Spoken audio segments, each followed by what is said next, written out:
Welcome to our channel. నేను మీ master Durga Prasad. విశాఖపట్నంలోని స్వరూపానంద స్వామి ఆశ్రమంలో ముఖ్యమంత్రి జగన్మోహన్ రెడ్డి రాజశ్యామల యాగంలో పాల్గొన్నారు. స్వరూపానంద సరస్వతి స్వామి ఆధ్వర్యంలో యాగం జరిగింది. ఇదివరలో కూడా జగన్మోహన్ రెడ్డి ఎన్నికల ముందు ఇక్కడే ఈ యాగానం చేసిన సంగతి మనందరికీ తెలిసింది. 2019 ఎన్నికలలో ఆయన ఘన విజయం సాధించి అధికారంలోకి వచ్చారు. ఇదివరలో కేసీఆర్ కూడా ఈ స్వామి సమక్షంలోనే యాగాన్ని చేశారు. ఈ రాజశ్యామల యాగం అంటే ఏమిటి అని చాలామందికి తెలియదు. యాగాన్ని గురించి వివరాలు తెలుసుకుందాం. మన పురాణాల్లో రాశి యాగం, రాజశ్యామల యాగాల గురించి ప్రస్తావన ఉంది. రాజ్యలక్ష్మి వరించాలని, రాజ్యాధికారం దక్కాలని, విజేతగా నిలిచేలా చేయాలని ఈ యాగాలు చేస్తారు. సూయం అంటే శాశ్వతం, రాజ్యాన్ని రాజుని శాశ్వతంగా ఉండేలా చేసేదే రాజసూయ యాగం.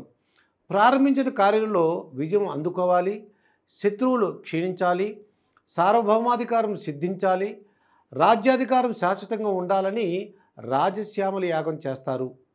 ధర్మరాజుతో శ్రీకృష్ణుడు రాజసూయ యాగాన్ని చేయించాడు. మహాభారతంలో సభాపరంలో ఈ యాగ ప్రస్తావన ఉంది. శత్రు నాశనాన్ని, కీర్తిని, విజయాన్ని సిద్ధింపచేస్తుంది కాబట్టి తప్పక ఈ యాగాన్ని చేయాలని శ్రీకృష్ణుడు ధర్మరాజుకు సూచించాడు. అయితే రాజసూయ యాగం చేయడం చాలా పెద్ద క్రతువు. అది నిర్వహించడం అంత సాధ్యం కాదు.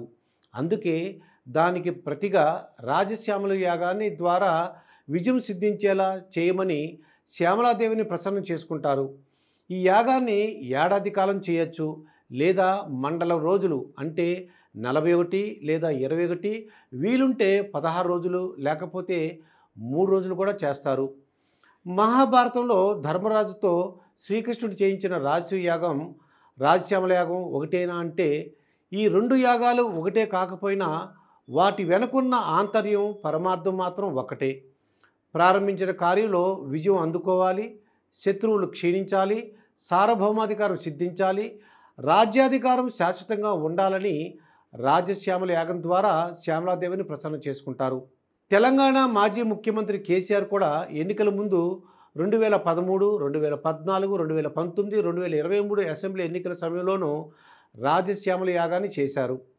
తర్వాత కూడా తరచూ హోమాలు, యాగాలు చేస్తూ రాష్ట్ర క్షేమం, ప్రజా సంక్షేమం కోసమే యాగాలు చేస్తున్నట్లు చెప్పేవారు.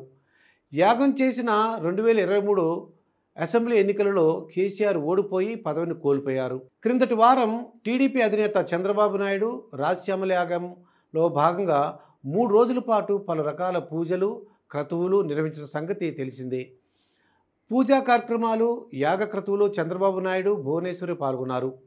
50 మంది పండితులతో యాగ నిర్వహణలో పాల్గొన్నారు.